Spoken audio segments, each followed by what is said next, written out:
Então, como eu disse, pedir-vos para vocês abrirem Atos dos Apóstolos no capítulo 18 e nós vamos ler aqui uns versículos que vão ser desafiantes para nós naquilo que nós temos andado a perceber, que o Evangelho não tem fronteiras e esta caminhada faz-se entre compromissos. Então nós temos compromissos, não apenas com a Palavra de Deus, mas a Palavra de Deus envia-nos a termos um compromisso com a Igreja. Então, como nós estávamos aqui a semana passada a falar, que a nossa agenda pessoal deve não colidir com a agenda da nossa igreja local e com a missão da igreja local, mas ela deve estar unida, cada vez mais fazendo uma unidade. E ela não deve ser confronto com a agenda missionária, mas ela deve ir ao encontro dessa agenda missionária. Aliás, estes domingos, 8 sessões de 8 domingos, vão ser uma excelente prática nisso. Nós podíamos olhar para ali e dizer assim, domingo às 8. É um grande investimento que o casal Patrocínio está a fazer na nossa igreja, para que ela se torne missionária com um propósito muito específico, a missão que nós temos como pais nos nossos filhos. Então, graças a Deus por isso, vamos tentar fazer com que a nossa agenda pessoal vá ao encontro da nossa agenda missionária. Vamos ler as Escrituras?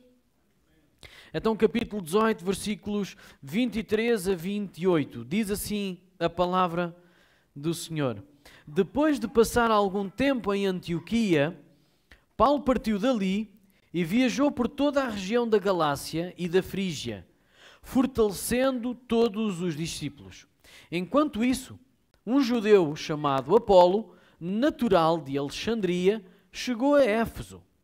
Ele era um homem culto e tinha grande conhecimento das Escrituras. Fora instruído no caminho do Senhor, e com grande fervor falava e ensinava com exatidão acerca de Jesus, embora conhecesse apenas o batismo de João. Logo começou a falar corajosamente na sinagoga. Quando Priscila e Áquila o ouviram, convidaram-no para ir à sua casa e lhe explicaram com mais exatidão o caminho de Deus.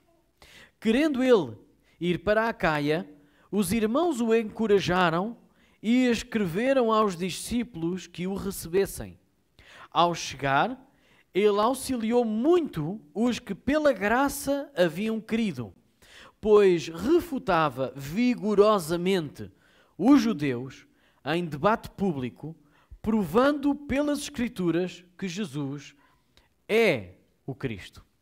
Então é até aqui a palavra do Senhor e nós temos que enquadrar isto num contexto histórico, não só da igreja, mas depois também temos que aplicá-lo à nossa vida.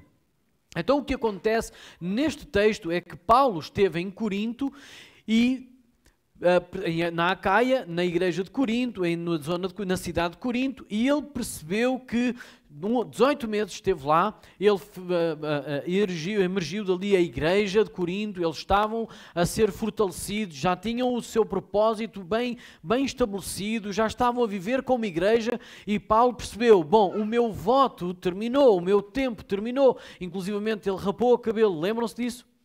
Ele rapou o cabelo em Sencreia, já estavam a olhar para o meu cabelo, não é? Não, mas eu não rapei o cabelo pelo voto, foi mesmo por desespero. Já estava farto. Então aqui o que acontece é que há uma mudança, há uma transformação no propósito de Paulo. Aliás, há ali um ponto específico em que ele diz, eu vou agora para a minha igreja local.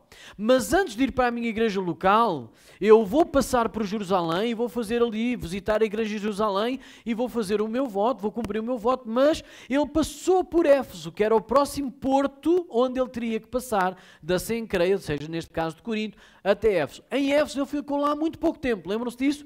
E os irmãos até lhe disseram, eia, tu tens que ficar mais tempo connosco, porque nós queremos ouvir mais acerca desse evangelho. E ele disse, olha, eu não posso, mas querendo Deus, eu voltarei. E ele então foi para Jerusalém, foi para Antioquia, ficou lá algum tempo, foi isso que nós vimos. Depois de passar algum tempo em Antioquia, então ele teve vários tempos na sua igreja missionária, na sua igreja local, na igreja que o enviava às outras igrejas, e ele tinha sempre um propósito muito específico. Ele não estava apenas a converter pessoas no seu ministério. Ele estava a discipular pessoas no seu ministério. Então ele tinha o propósito de, eu não só levantei pessoas no ministério, mas como eu vou também confirmá-las. Discipular é confirmar as pessoas na fé. Então nós não fomos chamados apenas para lançar a semente, nós fomos também chamados para cuidar dessa semente lançada e frutificada.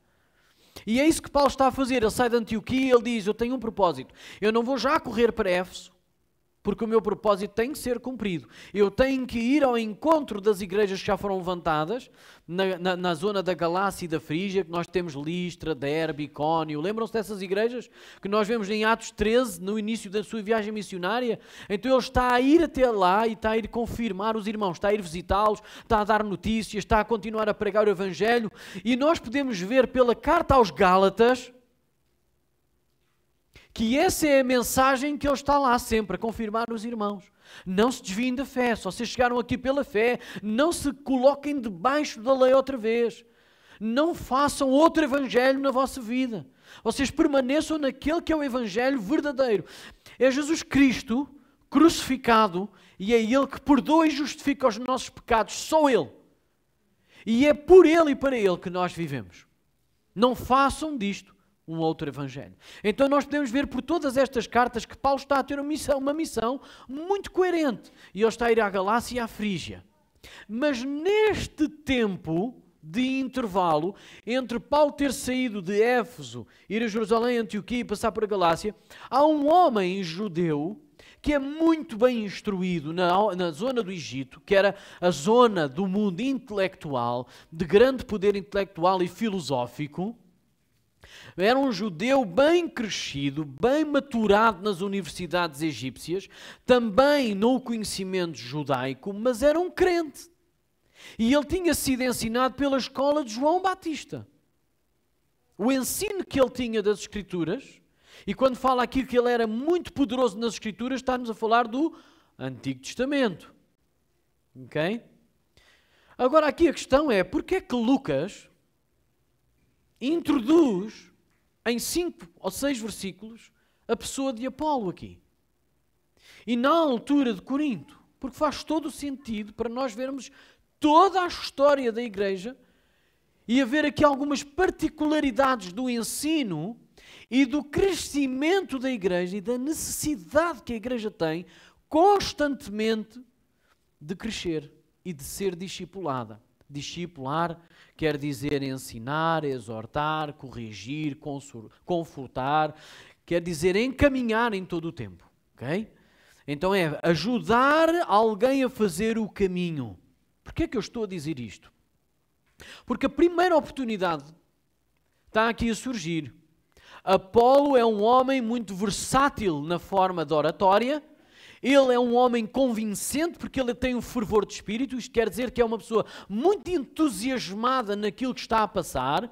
Porém, ainda que ele tivesse um bom conhecimento, profundo conhecimento das Escrituras e tivesse um conhecimento básico acerca do caminho do Senhor, ele não tinha todas as lacunas preenchidas. O que é que isto quer dizer? Que era muito fácil alguém que tivesse o conhecimento mais profundo que Apolo entendesse que haviam coisas que eram necessárias organizar ali naquele pensamento, naquela oratória. E Áquila e Priscila, que já vinham a caminhar com Paulo e tinham estado a caminhar pelo menos 18 meses com Paulo em Corinto, a ouvir Paulo ensinar as Escrituras de uma forma muito profunda, porque não era só o entendimento acerca das profecias, da lei dos profetas, neste caso da sabedoria também, que apontavam à pessoa de Jesus, mas Paulo tinha sido ensinado pelo próprio Jesus acerca do novo entendimento, do cumprimento de todas essas coisas do Antigo Testamento, apontadas para a pessoa de Cristo. E o que é que isso tinha que ver com a igreja?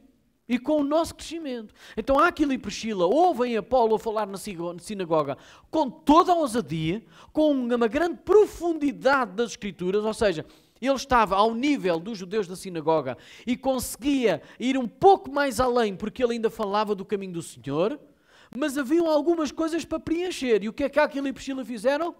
Convidaram-no para ir à sua, diga comigo, convidaram-no para ir à sua casa. Ali, Áquila e Priscila tinham uma boa oportunidade para xingar o Apolo e lhe trucidar ali na teologia. Podia muito bem levantar-se e dizer assim: Apolo, tu estás enganado, ou melhor, tu não estás a dizer tudo com todo o entendimento, deixa-me eu corrigir-te aqui à frente de toda a gente, para que toda a gente entenda qual é o caminho verdadeiro. O que é que eles fizeram? Convidaram-no para ir à sua casa. Discipulado exige sabedoria. Discipulado exige maturidade. Discipulado exige discernimento de oportunidade. O Evangelho não é algo que nós possamos guerrear. É algo que nós podemos proclamar. E quando nós vemos que Deus levanta A, B, C ou D pessoas para fazê-lo, nós não podemos exigir deles perfeição logo. Mas o que nós podemos fazer é, se eu entendo que há alguma coisa a melhorar, então eu vou convidá-lo para o meu lugar, para a minha casa, para estar ao meu lado, para eu lhe mostrar com mais exatidão o caminho do Senhor. Foi isso que Priscila e Áquila fizeram. Podiam ter detonado o ensino de Apolo diante daquela sinagoga, mas não o fizeram. Entenderam que havia necessidade de preencher algumas lacunas, porém o Senhor o tinha levantado, sem dúvida. Mas não era perfeito. E o que é que eles fizeram? Ajudaram-no nesse caminho da perfeição. Então convidaram-no para a sua casa e mostraram-lhe o caminho com mais exatidão. É exatamente isso que a palavra de Deus nos está a dizer. Apesar de todo o estatuto de oratória, todo o estatuto de universidade, de faculdade que Apolo tinha, Priscila e Áquila, que eram fazedores de tendas, mas que no Evangelho tinham um grande conhecimento, porque tinham sido discipulados pelo próprio Paulo, agora era a vez deles de partilharem os dons que lhes tinham sido partilhados.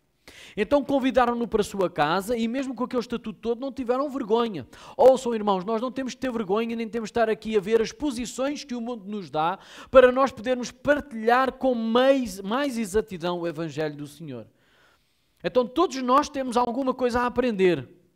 E todos nós temos que entender que a multiforme sabedoria de Deus é expressa pela Igreja, não é por A, B, C ou D, é pela Igreja, para que sejam proclamados a todas as autoridades nas regiões celestiais. Ouça, se chega lá é porque já chegou cá. E esta é a nossa responsabilidade. Áquila e Priscila entenderam que havia ali alguma necessidade de melhoramentos e então convidaram-nos para ir à sua casa e mostra claramente que Apolo aceitou aquilo. E Apolo ficou no seu coração a ferver. Porquê? Porque Áquila e Priscila, muito provavelmente, lhes passaram a semente fervorosa de, olha, aquilo que nós estamos a ensinar é aquilo que nós também aprendemos em Corinto quando estivemos com Paulo. Olha, os irmãos lá eram assim, depois eles foram-se transformando, ficaram mais assim, e muito provavelmente Paulo começou a crescer aquela coisa de, eu também quero ir à Caia, quero visitar aqueles irmãos, eu quero visitar aquela igreja onde Paulo esteve agora há pouco tempo. Eu quero ir lá ver o que é que está a acontecer e ensiná-los também naquilo que eu já aprendi. Então a teologia não era diferente. A teologia não estava diferente. Porque há muita gente que tem um mau entendimento acerca da carta de Coríntios, quando Paulo envia a carta aos Coríntios e diz, olha, vocês estão aí com algumas dificuldades de interpretação. E pior ainda, vocês estão com algumas dificuldades de aplicação na vossa vida. E Paulo mostra isto de uma forma muito clara na carta aos Coríntios. Paulo está a resolver um problema da igreja, não está a resolver um problema de caráter de pessoas que lá estiveram. Deixem-me dizer isto com vocês. Venham comigo até 1 de Coríntios. Onde é que nós podemos ver isto de uma forma muito clássica ou clara? Em 1 Coríntios, no capítulo 1, nós vemos Paulo a escrever esta carta aos Coríntios. Porque no momento em que Paulo foi aos Coríntios, e diz das Escrituras que nós acabámos de ler, que ele falou com tanta ousadia e com tanta exatidão que ele deu um show. Ele meteu os judeus daquelas sinagogas num canto. E ele ajudou muito os fiéis de Corinto, aqueles que já tinham crido, foram tremendamente ajudados pelo auxílio da oratória de Apolo. Agora, a igreja não teve a capacidade, a maturidade de ouvir várias pessoas que Deus enviou para trazer maturidade e sabedoria de Deus, que é multiforme,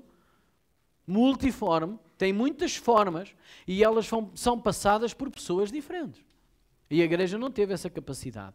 E então Paulo, quando está em Éfeso, recebe uma carta da parte dos coríntios a dizer, olha, nós estamos com problemas graves, Paulo. O Apolo esteve cá, entretanto ele já saiu, mas isto está uma confusão. Nós estamos a criar uma série de divisões na igreja, Paulo. Ajuda-nos, por favor. E Paulo está em Éfeso e não podendo ainda ir lá, ele envia a primeira carta aos Coríntios para os orientar novamente, para corrigir o problema que está a acontecer. Das divisões. E diz assim, em 1 Coríntios, no capítulo 1, versículo 10.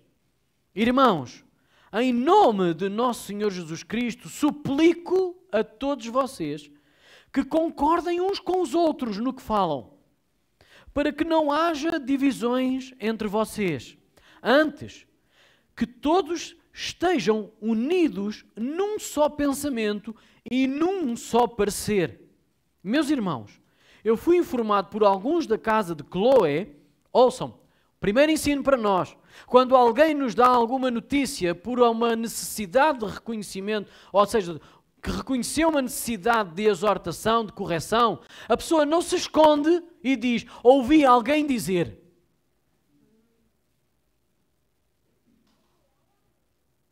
Até hoje, quando nós lemos, nós sabemos quem foi a pessoa que expôs a situação que havia necessidade de corrigir.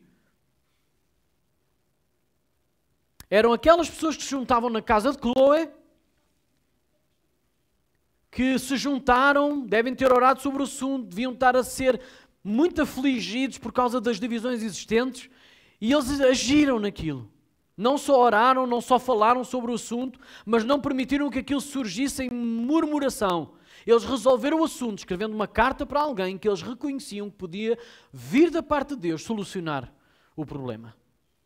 Então ele diz assim, olha, eu recebi a informação de alguns da casa de Cloé de que há divisões entre vocês. Com isso quer dizer que alguns de vocês afirma, eu sou de Paulo, eu sou de Apolo, eu sou de Pedro ou ainda eu sou de Cristo. Aqui a questão é muito interessante, porque nós podemos pensar, são teologias diferentes e tal, e não são teologias diferentes por uma razão muito específica. Em primeiro lugar, nós não temos conhecimento de que Pedro tivesse passado por lá, e muito menos Cristo. Então os partidarismos eram por alguma coisa muito efetiva na vida dos helénicos, da vida da cultura grega, que era cultuar e endeusar personalidades humanas. À medida que eles entendiam a pessoa e viam a pessoa, se a pessoa estava vestida daquela maneira, se ela falava daquele estilo, as pessoas diziam, ok, eu sou mais deste grupo, vamos endeusar esta pessoa. Então isso é muito prático na cultura helénica.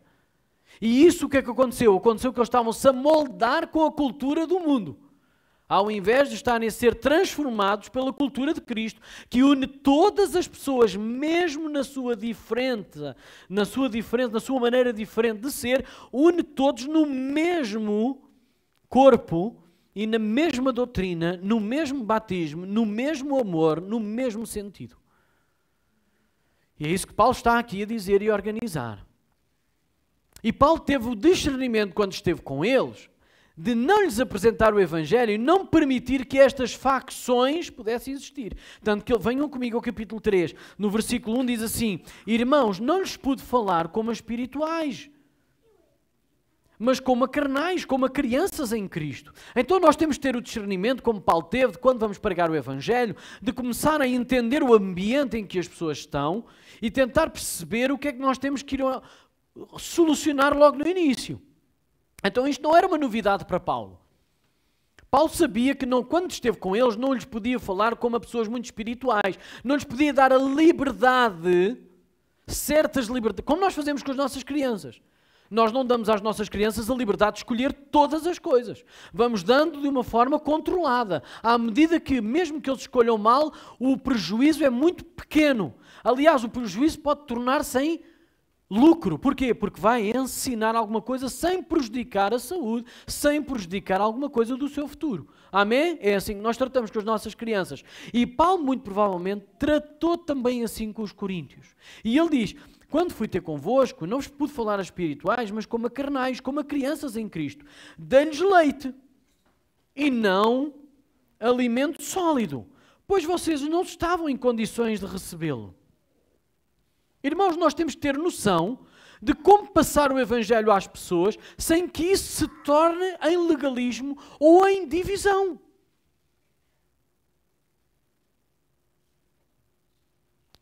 Nós temos que ter este equilíbrio e nós temos que ter esta ousadia, mas temos que ter este discernimento e esta sabedoria pela palavra. E ele diz ainda assim, porque na realidade, de facto, vocês ainda não estão em condições. Hoje, ainda não estão em condições. E porquê é que ele diz isso? Porque ainda são carnais. E qual é a razão de que ele diz que eles são carnais? Por causa dos resultados. Eles não podiam assumir, não, nós somos super espirituais, mas a realidade é que há muitas divisões na igreja, então não estão a ser espirituais, estão a ser carnais.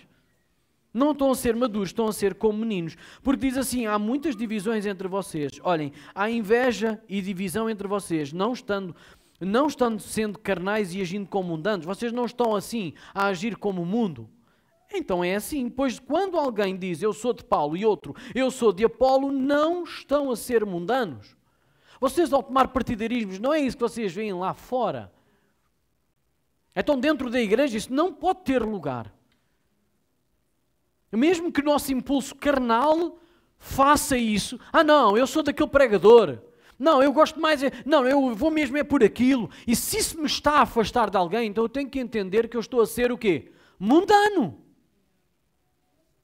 Porque o Espírito de Cristo não nos afasta, Ele une-nos. Ele cola-nos. Afinal de contas, diz Paulo no versículo 5, quem é Apolo? Quem é Paulo?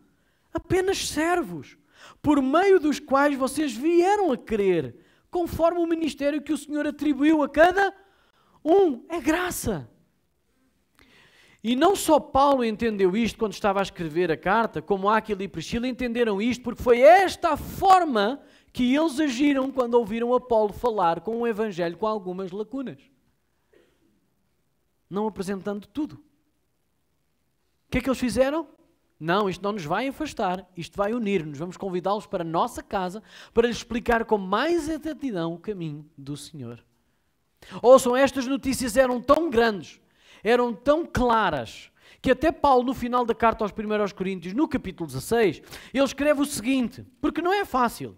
Eu na sexta-feira estava a dizer acerca do desconforto, não é? De ser igreja e de estarmos em igreja, e é verdade, porque todos nós fomos chamados para proclamar o Evangelho, mas nem todos temos a capacidade, ou deixem-me dizer assim, a sabedoria e discernimento para corrigir em amor. Deixe-me explicar outra vez. Todos nós fomos chamados para proclamar o Evangelho, mas nós temos que entender qual é a nossa capacidade de corrigir a outra pessoa, porque se não for em amor, o melhor é a gente recuar um tempo, chegar aos pés do Senhor e deixar que o Senhor trabalhe na nossa vida, porque a correção tem que ser feita em amor. Veja comigo o que está escrito em 1 Coríntios, no capítulo 16, quando Paulo está a falar aos Coríntios e dizer assim, olha, eu ainda estou em Éfeso e ainda vou ficar aqui mais um tempo, eu não consigo ir já aí, mas vocês têm que se preparar, porque eu vou chegar aí perto de vocês. Capítulo 16, no versículo 5 diz assim, depois de eu passar pela Macedónia, eu vou visitar-vos, já que passarei por aí. Talvez eu permaneça com vocês durante algum tempo, ou até mesmo passe o inverno com vocês. Ele estava aqui a ver, deixa-me ver o que é preciso. Quanto tempo é que eu vou necessitar para ajudá-los a solucionar o problema? Desta vez não quero apenas vê-los e fazer uma visita de passagem. Espero ficar algum tempo com vocês, se o Senhor permitir. A dependência do Senhor está sempre nas cartas de Paulo. Mas permanecerei em Éfeso até ao Pentecostes. Ou seja, ele ainda vai continuar em Éfeso, por isso ele não vai já, a carta vai chegar primeiro. E depois diz assim: mas permanecerei em Éfeso até ao Pentecostes, porque se abriu para mim uma porta ampla e promissora, e há muitos adversários.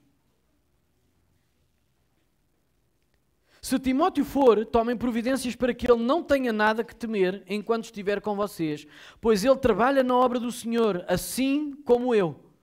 Portanto, ninguém o despreze. Ajudem-no a prosseguir viagem em paz, para que ele possa voltar a mim. Eu o estou esperando com os irmãos. Agora reparem bem, versículo a seguir. Quanto ao irmão Apolo, reparem bem no que está escrito. Quanto ao irmão Apolo, insisti que fosse com os irmãos visitar vocês. Era bom que ele fosse. Eu insisti muito com ele para que ele fosse. Porque era necessário que ele, pela própria palavra, pela própria boca, pela própria pessoa, ajudasse a consolidar esta imagem de que nós temos que estar unidos e não divididos. Mas agora reparem. Quanto ao irmão Apolo, insisti que fosse com os irmãos visitar vocês. Ele não quis de modo nenhum ir agora. Às vezes a igreja é tão desconfortável que até as pessoas que um dia, foram de ajuda à igreja, não têm vontade nem coragem de ir. Eu insisti bastante para que o Apolo fosse ter com vocês, enquanto agora os irmãos fossem visitá-los. Mas ele não vai de modo nenhum. Eu insisti muito. Vocês estão a ver o núcleo, o problema era tão grave, por isso é que eu estava a dizer. Todos nós somos chamados para proclamar o Evangelho, mas nem todos nós fomos chamados, ou pelo menos preparados, para conciliar os irmãos em momentos específicos como este. Então o que é que nós temos que fazer? Olhar para a nossa volta e perceber quem Deus levantou para funcionar e para consolidar e para confortar e para exortar e para exigir que haja unidade. Porque a unidade não é um conceito que possamos escolher. Unidade é uma exigência da parte de Deus. Ele diz, olha, eu insisti muito com o Apolo e ele não quis ir de modo nenhum, mas irá quando tiver boa oportunidade. Eu gostava tanto de perceber o que é que Paulo quer dizer com isto. Eu não sei qual foi a conversa deles. Então, Apolo, então se não vais agora, quando é que tu vais? Quando surgir uma boa oportunidade. O que é que tu queres dizer com isso mesmo? Claro que nós temos aqui que ver com a dependência de Deus, aquilo que Deus está-nos a instigar a fazer.